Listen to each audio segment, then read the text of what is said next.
What are you doing? Big game. Okay, still, but like, what are you doing? I'm training for big game. What does it look like?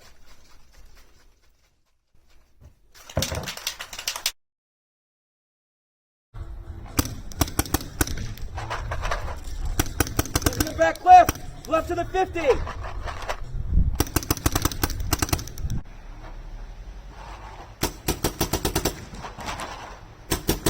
Spawn building! Spawn building! He's in the bunker right in front of me!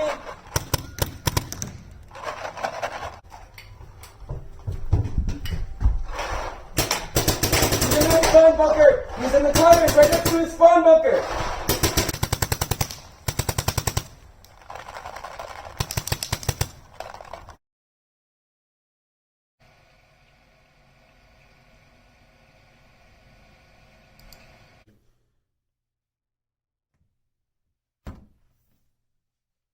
I'll buy you a new electric hopper.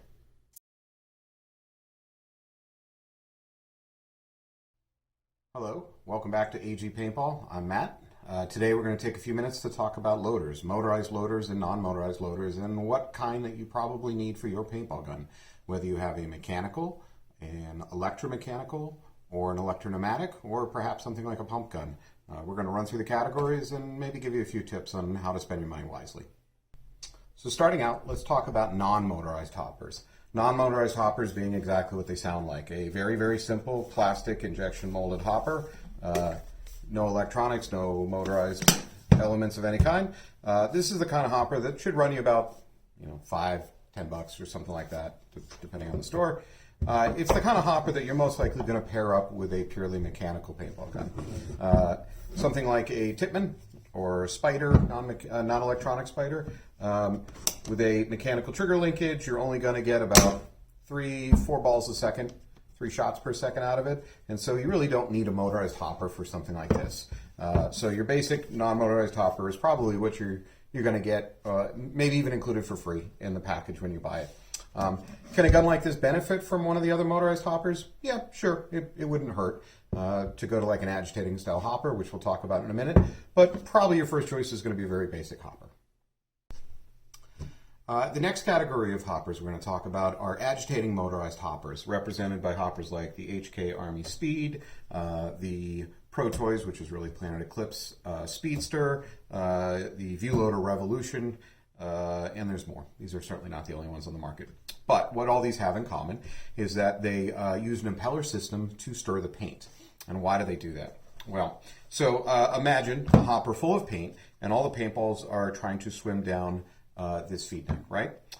If 2 paintballs were to meet at the same time and both try to get down the feed neck, there's going to be a jam.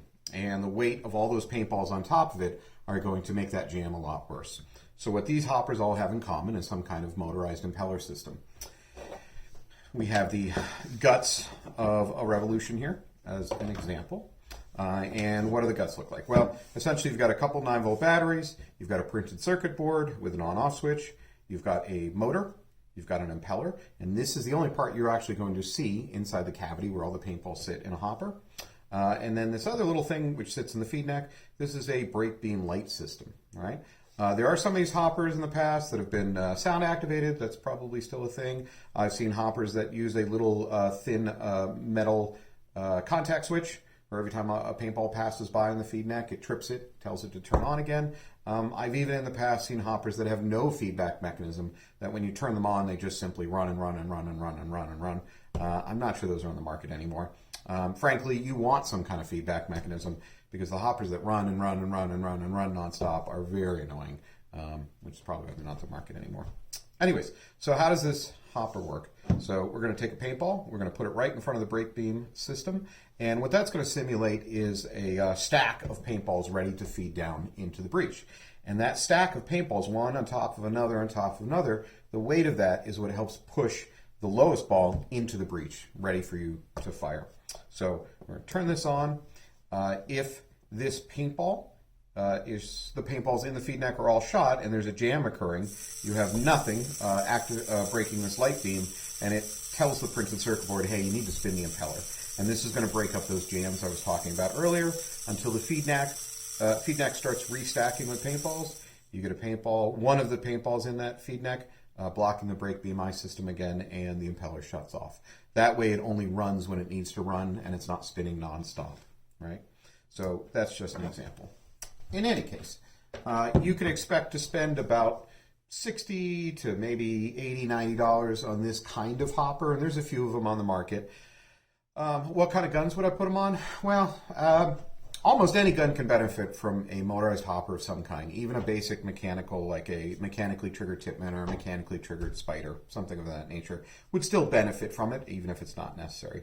The guns that I would almost definitely put some kind of motorized hopper on, starting with these agitating motorized hoppers, would be what I call the second generation mechanical guns. There's another video on our channel you can watch that explains the different categories. Second generation mechanical paintball guns would include guns like the GOG Enemy and the Planet Eclipse E-Mech. They're definitely a higher rate of fire than your old school Tipman or Spider gun, and so they can benefit from this. What happens if you don't have a motorized hopper on a gun and you're shooting faster than the paint's feeding in? So these hoppers will get you about 6 to maybe 8 balls a second feeding in, somewhat inconsistently. It's not a perfect metronome of paint feeding in, but it's pretty good.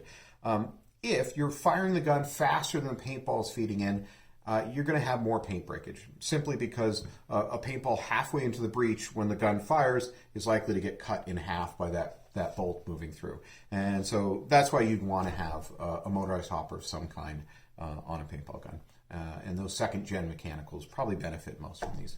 Now, could you put one of these on a high-end electro-pneumatic? Sure, you could. And because electro-pneumatic guns all have a vision eye system, it will slow the gun down to match how fast the paint feeds in. So if you put even a non-motorized, you could put one of those simple $5 non-motorized hoppers on a high-end electro-pneumatic, a Eclipse CS2, let's say. It's like close to a $2,000 gun for some of the fancier models. The gun would slow itself down to match how fast the paint's feeding in. So you could get away with just about any hopper in a gun like that. But you've kind of defeated part of the purpose of buying a high-end gun by putting a slow-feeding hopper on. Yeah, you wouldn't break extra paint, but it's kind of like buying a Porsche and yanking a couple of the spark plugs. It's like, why did I do that? I've defeated the purpose of it. So I wouldn't recommend these for high-end electro-pneumatic guns, but they're perfect for kind of that mid-range gun, especially the second-gen mechanical. Okay. All right, the next category of hoppers we're going to talk about are force feed hoppers. And force feed hoppers do exactly what their name implies. They actually are pushing the ball stack into the breech instead of simply stacking them up and letting them fall in under their own weight. A few examples of them would be like the Dye LTR, you have the Spire IR2, you have the control loader from Bunker King, or the TFX3 from HK Army, the Spire Generation 4, Spire 4, again from Virtue. There's more. These are not the only force feed hoppers on the market. So how do they work? We'll start with that. They all work on a somewhat similar basis. They have some kind of an impeller system, and in this case, instead of the paintballs dropping straight down into the breech, the impeller system will actually push horizontally into a curved feed neck. And so that feed neck curves down into the breech. And that's how you translate horizontal force into a vertical force.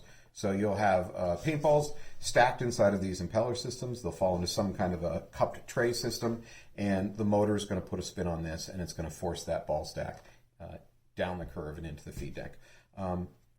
Some of these force feed hoppers will have this element, and by the way, this is a drive cone from a Spire, but doesn't matter. The example is still valid. Some of these are going to be spring-loaded, so they kind of are primed, and they're always going to have a force on the ball stack. Some of them use a pulsing motor technique, where they're always just trying to push on that ball stack, combined with the fact that the fingers are a bit flexible. They kind of act like a spring. So why are these hoppers better than the ones that we've talked about already? The first and most obvious reason is just pure rate of fire. They can achieve a much higher rate of fire. Other not so obvious reasons are the ability to always make sure that a paintball is ready to feed even when you're running. So in a non-force feed hopper, the motion of running with a paintball gun in your hand can make that ball stack jump up and down because there's nothing really holding it in place. And so with a force feed hopper, that's not really possible. So you're always going to have a paintball primed ready to go. Other advantage of it is your initial burst fire. when a target presents itself, a guy running from bunker A to bunker B, you've only got a second or two to get your gun up on target and try to hit him. Or at the start of a game where maybe you're close enough to shoot at the other team right off the get-go, like occurs on speedball fields. The ability to have your feed rate at maximum from the very second you touch the trigger is important because it gets that stream of paint out as quickly as possible. So force feed hoppers do that for you. All right. One of the reasons that force feed hoppers, in my opinion, have become a little bit less extremely important than they used to be is your rate of fire is actually capped now at a lot of fields. So a lot of fields across America have gone to like a 10.5, probably ramping mode of fire. And that still is a lot of paint in the air, don't get me wrong. But there was the bad old days of uncapped semi where players could be hitting 20 to 30 balls per second back in the day. And it was asking a lot of these hoppers. So the reality is most of these hoppers can probably feed as fast as that you're going to need for whatever tournament or local field that you're involved in. So more and more of them are coming up with features, some great features. The best feature of all these motorized hoppers these days is the ease of disassembly. So with just a push of a couple buttons, you can take the hopper apart and you can get at the guts. And that's great because occasionally you will break paint inside of a hopper, so you can very quickly clean it off and get back up and running as fast as possible. It also makes it very fast to change the batteries. By the way, most of these are running off of AA's these days. A few of them, like the TFX, actually have a rechargeable battery pack. I'm not going to get too bogged down into each of the advantages these present, each of the little technological features they present. I might do that in another video. But basically, very easy to take apart these days. They feed really fast, they're durable, reliable. They have other interesting features beyond that. But the main reason is, man, they feed. And they feed in all situations. The other thing that you might look into with these force feed hoppers is a replacement of the traditional lid. And more hoppers have an option, pretty much all the hoppers have an option now, of going to a gated feed, right? So that you can open up your pod, simply put it in, and you don't have to mess around with a traditional door. It's just it shaves a second or two off of reloading, which may be the second or two that guy decides to get up and run from bunker A to bunker B. Not a necessity. A downside of these force feeds are if it rains. You'd rather have one of these lids if you're going to be playing in the rain. Some of them are fast enough to swap back and forth between the two types that you can do that. In any case, which guns would I buy these for? Well, if you have an electro-pneumatic gun, I definitely buy a force feed hopper.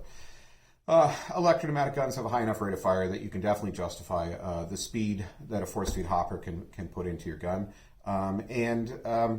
Your electro-pneumatic gun is going to have a visionized system, which will help monitor how fast the paintball's feeding into the breech and if it's seated correctly. And these type of hoppers won't cause your gun to slow down to keep up, to allow the hopper to try to keep up with how fast the gun is firing. These hoppers free you up to hit maximum rate of fire, whatever your local field legal rate of fire is. And so that's why I recommend them. Most of the electro-pneumatic gun owners are definitely putting a force feed hopper on their gun of some kind. So the next loader we're going to talk about is a very specific example. It's so specific that it probably doesn't apply to you. And that's a PAL loader from Planet Eclipse. This is a hopper you're probably only going to use and buy if you have a couple of very specific guns. And they're from Planet Eclipse, of course. So a few of the Planet Eclipse guns have their PAL loading system. If you have something that looks like this with a little red rod, then what you're looking at is a rod that will reciprocate each time that the gun is fired. Basically, it moves up and down with each time the bolt passes by it. So that little red rod reciprocates up and down, and it interacts with this little blue patch right here. So inside of this loader, there is a little tray system that bounces up and down every time that red reciprocating rod bumps into it. So it makes an agitating loader. So no batteries. That's the benefit. It's less expensive than buying a normal motorized hopper. It's not as effective as, say, one of the high-end force feed hoppers, which we'll talk about in a minute. But for around $20, it's pretty awesome. You never have to worry about changing batteries. But again, you're only going to buy one of those if it's specific to the gun you have, being a Planet Eclipse ETHA. EMEC has them, and that's pretty much it.